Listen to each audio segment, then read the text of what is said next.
नमस्कार, आप देख रहे हैं खबर दोपहर। आपके साथ मैं हूं अलीम अतहर। बुलेटिन में खबरों की शुरुआत करते हैं। मुख्यमंत्री नीतीश कुमार दिल्ली के दौरे पर हैं। नीतीश कुमार ने आज सीपीआईएम नेता सीताराम येचुरी और सीपीआई महासचिव डी राजा से मुलाकात की।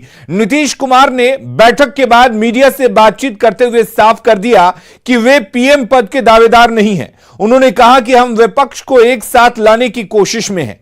हमने चर्चा की है कि अगर वाम दल, विभिन्न राज्यों के क्षेत्रीय दल और कांग्रेस एक साथ आते हैं तो यह बहुत बड़ी बात होगी।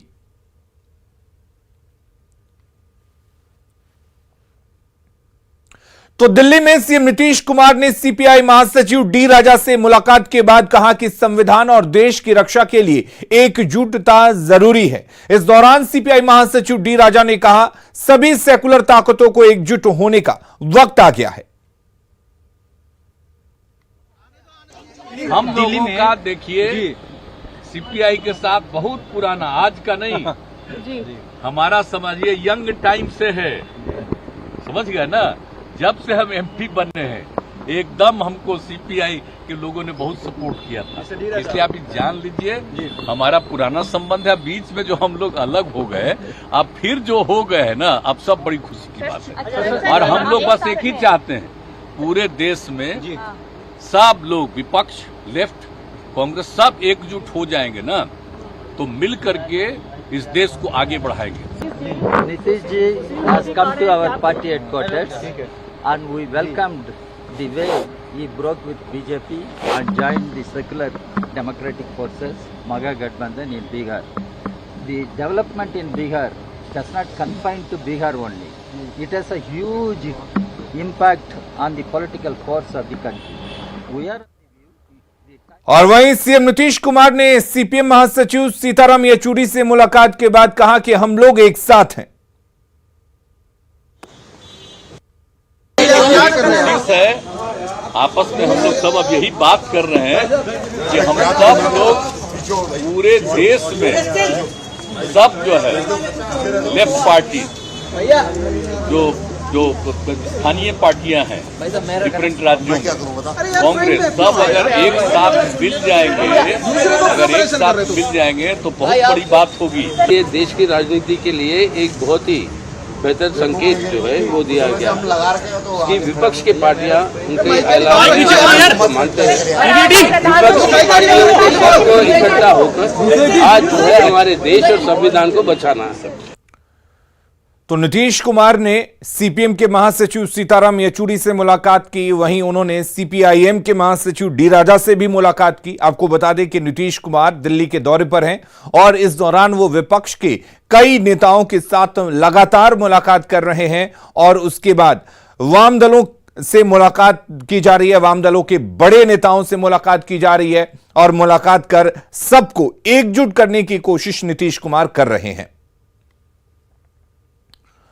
और इधर एक बड़ी खबर आपको बता दें, दिल्ली में केजरीवाल से मिले हैं नीतीश कुमार। बीजेपी के खिलाफ नीतीश की घेराबंदी की जा रही है लगातार, विपक्ष को एकजुट करने की कोशिश में है नीतीश। और उसके बाद केजरीवाल से भी मुलाकात हुई है नीतीश कुमार की। दिल्ली के मुख्यमंत्री केजरीवाल से नीतीश कुमार की मुलाकात हुई है।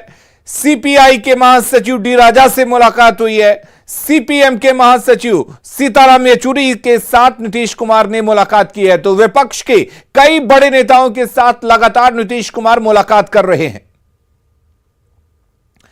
सीएम नीतीश कुमार के दिल्ली दौरे को लेकर पूर्व केंद्रीय मंत्री आरसीपी सिंह ने हमला बोला है और कहा कि जिस बिहार की जनता ने उन पर भरोसा जताया, नीतीश कुमार उस पर ध्यान नहीं देकर दिल्ली का दौरा कर रहे हैं। जी को बिहार की जनता ने 2020 में किस बात के लिए जनादेश दिया था? बिहार को विकसित प्रदेश बनाने के लिए और बिहार में काम करने के लिए। पहुंचे हुए कहाँ हैं अभी? आप खुद बोल रहे हैं दिल्ली पहुंचे हुए हैं। क्या स्थिति है जी? तो आपको तो जाना चाहिए यहाँ, जहाँ देखना चाहिए कि किसानों को कैसे मदद हो सकती है। तो वो तो वही बात हुई कि किसान लोग पस्त हैं और मुख्यमंत्री जी दिल्ली में मस्त हैं। किस बात के लिए? तो साहब विपक्षी एकता, आप जरा सुनिए, मुझे थोड़ा हंसी भी आती है। वो विपक्षी एकता है या थोड़ा लोगों को खराब लगेगा कि पक्षी एकता में लगे हुए हैं। वही हाल है अपने देश में, जितनी पार्टियां विपक्ष जिसको कहते हैं। पटना में आए तो थे, केसीआर आए, क्या हुआ जी? उठ बैठ होते रहा, वो कहें उठिए, वो कहें बैठिए, उतना ही नहीं। क्या है कि साहब कांग्रेस साथ में रहे कि लेफ्ट साथ में रहे, और गए रात कहाँ मिले हैं? सबसे पहले कहाँ मिले हैं, किन की पैरवी से मिले हैं आप लोग ज्यादा जानते हैं। लेकिन ये भी जरा जान लीजिए वो किसके प्रोडक्ट हैं? 1974 आंदोलन के, जेपी आंदोलन के। और स्वर्गीय जेपी जयप्रकाश नारायण जी पर लाठी किसने चलाया था जी? किस सरकार ने चलवाया था? इमरजेंसी किसने लगाया था? और जा करके फोटो खिंचवा रहे हैं। और आजकल तो मुझे बड़ा एक बहुत बात के लिए तकलीफ होती है कि जिस चीज के लिए वो जाने जाते थे, किस चीज के लिए, कि संयमित भाषा बोलते हैं। मेरे बारे में, मैं विधानमंडल का सदस्य तो हूँ नहीं, वहाँ भी मेरे बारे पर मैं बोला, राष्ट्रीय कार्यकारिणी राष्ट्रीय परिषद में बोला। किस प्रकार के शब्दों का प्रयोग कर रहे हैं जी? उनकी भाषा बिल्कुल भ्रष्ट हो चुकी है। क्या शब्द है? तुम तड़ाम पर आ गए, ये उनकी पहचान थी। ये दिखाता है कि किस प्रकार से उम्र उन पर हावी हो रहा है। मैं किसी का एजेंट हूँ क्या? ये सब जो मेरे बारे में बोलते हैं, एजेंट मैं हूँ, बैकग्राउंड पता है ना, मैं एजेंट हूँ। लेकिन हाँ, इतना जरूर है कि मैं जहां रहता हूँ, जिसके साथ रहता हूँ, पूरी ईमानदारी, निष्ठा और वफादारी के साथ। और सीएम नीतीश कुमार ने आरसीपी सिंह पर पलटवार करते हुए कहा कि उन्हें राजनीति की क्या जानकारी है, उन्हें लाया कौन है। बोल रहे हैं सर, पंची क्या नाम ले रहे हैं? नाम नहीं लिया गया सर। अरे क्या बात करते हैं आप लोगों को ये भी पता नहीं है? उसको बताया कौन राजनीति में, लाया कौन राजनीति में, आप ये भी जान रहे हैं? आईएएस था, कौन बनाया था अपना प्राइवेट सेक्रेटरी, और कहां से कहां बनाया? छोड़िए ना, और उसको पार्टी में इतना हम दिए और राजनीति में भी उसको जगह दिए, उसको अपनी जगह पर बना दिया अध्यक्ष। वो पूरा का पूरा बीजेपी के हाथ में चला गया और अंदर चला गया, तब उसको बिल्कुल मुक्त कर दिया गया। पूरे पार्टी के लोगों को बहुत उस पर था। जब अंत में हम लोगों ने कहा क्या बोलता है, उसके बोलने का कोई मतलब है? आप जरा सोच लीजिए, इस बात को जान तो लीजिए कि वो कहाँ से राजनीति में आया, किसने लाया, क्या क्या बोलते रहता है। और उधर प्रशांत किशोर ने कहा कि नीतीश कुमार की पहली प्राथमिकता बिहार होनी चाहिए, न कि विपक्ष को गोलबंद करने की। उन्होंने यह भी कहा कि नीतीश कुमार की विश्वसनीयता कितनी है ये जनता को तय करना है, लेकिन विपक्ष की गोलबंदी से देश में कोई फर्क पड़ने वाला नहीं है। मुझे लगता है कि नीतीश कुमार जी को जनता ने चाहे जिस फॉर्मेशन में हो बिहार का मुख्यमंत्री बनाया है। पहले उनकी प्राथमिकता बिहार में वो काम करना होना चाहिए। विपक्ष की गोलबंदी हो ना हो ये उनकी अपनी सोच है, मैं अभी उस पर कोई टिप्पणी नहीं करना चाहता हूँ। जहाँ तक मैं समझ सकता हूँ, थोड़ी बहुत जो राजनीति मुझे समझ जो अगर है, जो बिहार में अभी हुआ है, नीतीश जी अभी तक तो 1 महीना पहले तक तो पक्ष में थे, अभी 1 महीना के बाद विपक्ष की गोलबंदी कर रहे हैं, तो उस पर उसकी विश्वसनीयता कितनी है ये तो जनता पर ही आपको छोड़ना पड़ेगा। लेकिन मुझे ऐसा नहीं लगता है कि बिहार में जो नया राजनीतिक प्रयोग हुआ है उसका देशव्यापी कोई परिणाम होगा। मुख्यमंत्री नीतीश कुमार के दिल्ली दौरे पर सम्राट चौधरी ने हमला बोला है। सम्राट चौधरी ने कहा कि नीतीश को अब आराम की जरूरत है। देखिए, दिन काटने गए हैं, इसमें क्या दिक्कत है? दिन कट्टू मुख्यमंत्री हैं, बिहार में ऐसे भी वो थके हुए हैं, अब उम्र का प्रभाव पड़ रहा है, बिहार में कोई काम उनके लिए नहीं है। जबकि बिहार में आप सोचिए कि नाव पलट जा रहे हैं, कई लोगों की मृत्यु हो गई, आपदा की स्थिति है पूरे गंगा में। अब बिहार के मुख्यमंत्री 5 स्टार भोज में मस्त है। देश में उनका क्या योगदान है? और वहीं आरजेडी प्रवक्ता मृत्युंजय तिवारी ने कहा है कि नीतीश सभी विरोधी दलों को एकजुट कर रहे हैं, कोई थर्ड फ्रंट नहीं है, बस एक ही फ्रंट है। और उन्होंने कहा कि 2024 को लेकर बीजेपी घबराई हुई है। बिहार ने तो अंगड़ाई ली है, अब दिल्ली पर चढ़ाई है। जो लोग तरह तरह की बातें कर रहे हैं, थर्ड फ्रंट की बात, यहाँ कोई फ्रंट नहीं है, एक ही फ्रंट है, और वो है कि फ्रंट फुट पर आकर के अब आदरणीय नीतीश कुमार जी सभी विपक्षी पार्टियों को एकजुट करेंगे और 2024 में इस जन विरोधी सरकार को सत्ता से बेदखल करेंगे। इस और रुक करेंगे इस वक्त एक बड़ी खबर की। पटना से बड़ी खबर आ रही है जहां पर पालीगंज इलाके में कारतूस मिला है। बड़ी खबर आपको पटना से बता दें, पालीगंज इलाके में कारतूस मिला है।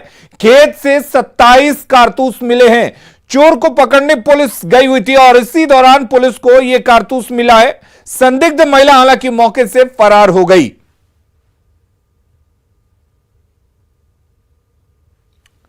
तो पालीगंज में पुलिस चोर को पकड़ने गई थी, लेकिन उस दौरान पुलिस को खेत से 27 कारतूस मिले हैं। पालीगंज की यह घटना बताई जा रही है। हालांकि पुलिस जिस संदिग्ध महिला को पकड़ने गई थी वो महिला वहां से फरार हो गई। पटना में अपराधियों के हौसले कितने बुलंद हैं इसकी तस्दीक ये तस्वीर कर रही है। आपको एक तस्वीर हम दिखा रहे हैं, जरा गौर से देखिए। पटना के कदमकुआं थाना क्षेत्र के उपाध्याय लैंड स्थित एक फैक्ट्री में अपराधी घुसते हैं और जमकर मारपीट कर 72,000 रुपए लूट लेते हैं और फरार हो जाते हैं। इस दौरान लूट की पूरी घटना सीसीटीवी में कैद हो जाती है। वीडियो में देख सकते हैं कि किस तरीके से बेल्ट और लाठी से मारपीट की जा रही है और अपराधी मारपीट करने के बाद वहां से फरार हो जाते हैं। फिलहाल पुलिस मामले की जांच में जुटी हुई है। काम करता है, तगादा से आ रहा था। शाम को लगभग 7 बजे, 6:30 7 के बीच की बात है। तो यहाँ गली में इन्हीं टाइम जो है ना डेली यहाँ नशाबाजी होता है और सब लड़का नशा में था। आने के बाद उससे पैसा उसे छीन छान करने लगा। कितना पैसा छीना, कितना लोग थे? 72,000 रुपया आज कदमकुआं चूड़ी मार्केट से तगादा करके आ रहा था। गुरु का काम होता है छात्रों को सही शिक्षा देना, लेकिन अगर शिक्षक ही गोलू बंदूक रखने लगे तो सोचिए छात्रों का क्या होगा। छपरा से ऐसी ही एक तस्वीर वायरल हो रही है जिसमें टीचर्स डे के मौके पर एक शिक्षक देसी कट्टे से केक काट रहे हैं। वीडियो में आप देख सकते हैं कि टेबल पर 1-2 नहीं बल्कि 5 केक सजा हुआ है और मास्टर साहब देसी कट्टे से केक काट रहे हैं। यह वीडियो मांझी के शनिचरा बाजार के पास के एक निजी स्कूल का बताया जा रहा है। हालांकि न्यूज 18 वायरल वीडियो की पुष्टि नहीं करता। वहीं अब वीडियो वायरल होने के बाद लोग शिक्षक की कड़ी शब्दों में निंदा कर रहे हैं।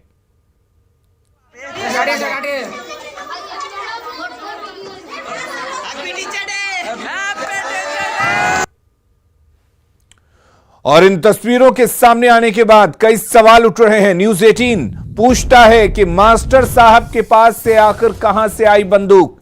सवाल यह भी कि बंदूक वाले इस मास्टर साहब पर कार्रवाई कब होगी।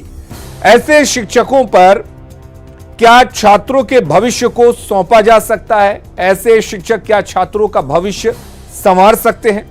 सवाल कई है।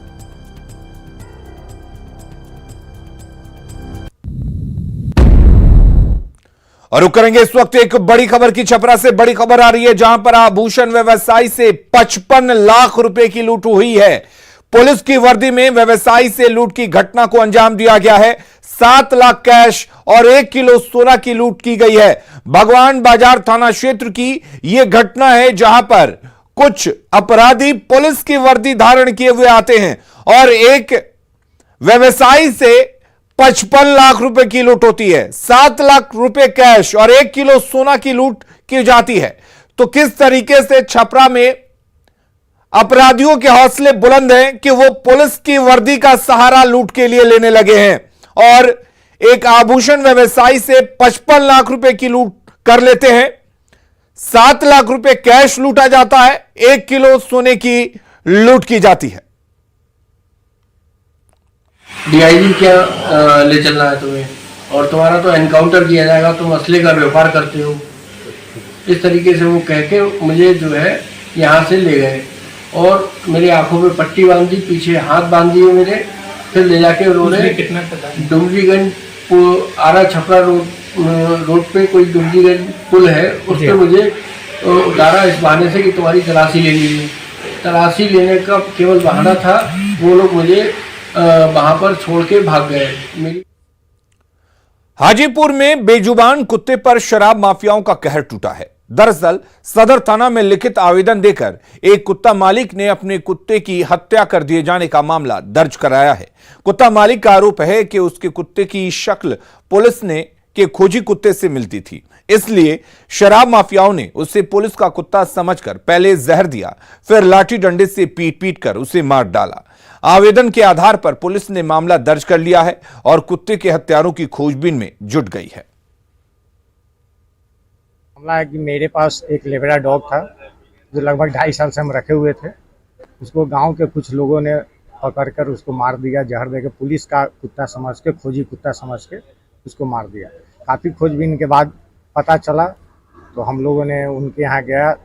उन लोगों को पता नहीं, हम लोग को नहीं बताया डिटेल कुछ। अगल बगल से कुछ फोटो वोटो मिला जिसके आधार पर हमने थाना में FIR किया हो, सबका नाम भी दिए हैं।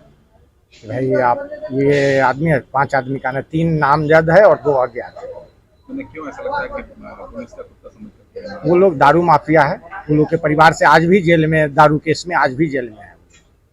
तो इसलिए उन लोग को लगा कि ये पुलिस का खोजी कुत्ता है, इसलिए पकड़कर उसको मार दिया। चूंकि देखने में पुलिस का कुत्ता जैसा ही। प्रभात कुमार एक है, अपना घरेलू कुत्ता रखे हुए थे और उसमें बेल्ट वगैरह लगाए हुए थे। काला रंग का उनका लेब्राडोर कुत्ता था। उनके घर से बाहर निकल गया था तो कुछ ग्रामीण लोग उस कुत्ता को पीट कर मार दिए। इस संबंध में प्राथमिकी दर्ज करवाए हैं, प्राथमिकी अंकित की गई है और लोगों के विरुद्ध आगे की कार्रवाई भी की जा रही है। सरकारी स्कूल में पढ़ाई, खाना से लेकर अन्य सुविधा फिसड्डी हो चुकी है। यह हम नहीं कह रहे बल्कि हालात बयां कर रहे हैं। देखिए गोपालगंज के एक स्कूल की कहानी, फिर सोचिएगा सिस्टम के बारे में।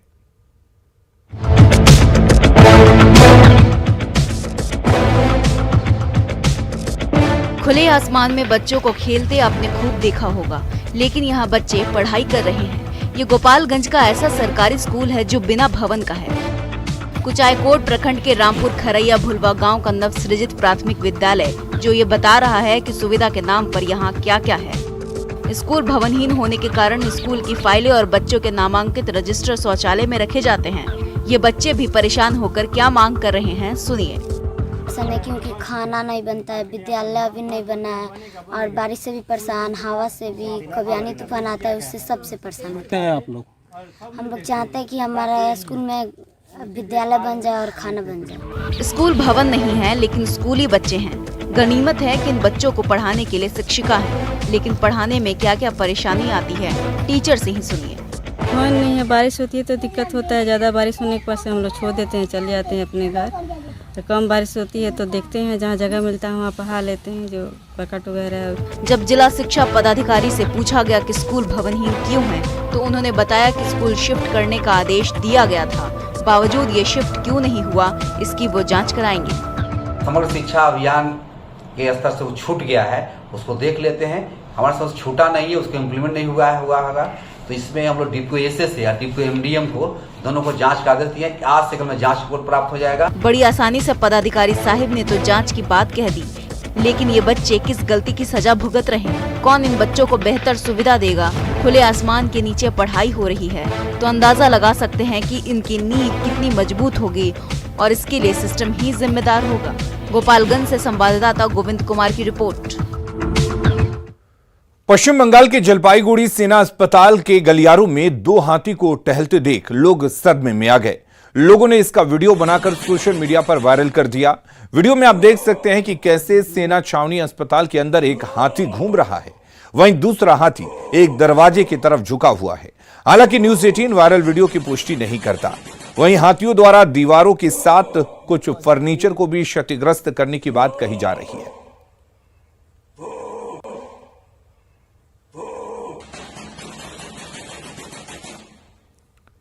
हाजीपुर में बारिश से पूरा शहर झील में तब्दील हो गया है।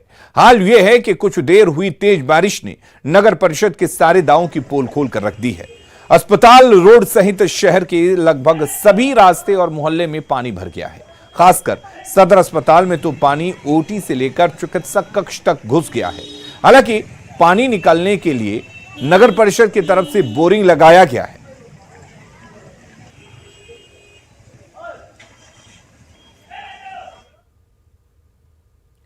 कर्नाटक की राजधानी बेंगलुरु में लोगों की जिंदगी थम गई है। कई इलाकों में पानी भर गया है और सड़कों पर नाव चलाने की नौबत आ गई है। सिलिकॉन वैली कहे जाने वाले बेंगलुरु में पहली बार ऐसी स्थिति बनी है जब आईटी वर्कर्स ट्रैक्टर पर दफ्तर जा रहे हैं। आईटी कंपनियों में काम करने वाले कर्मचारी ट्रैक्टरों के जरिए अपने दफ्तर जा रहे हैं। 50 रुपए देकर ट्रैक्टरों से दफ्तर जाने की मजबूरी है, क्योंकि ऑफिस पहुंचाने का उनके पास और कोई विकल्प नहीं है। वहीं मुख्यमंत्री बसवराज बोम्मई ने भरोसा दिलाया है कि वे एम्प्लॉयज की समस्या के बारे में आईटी कंपनियों से बात करेंगे।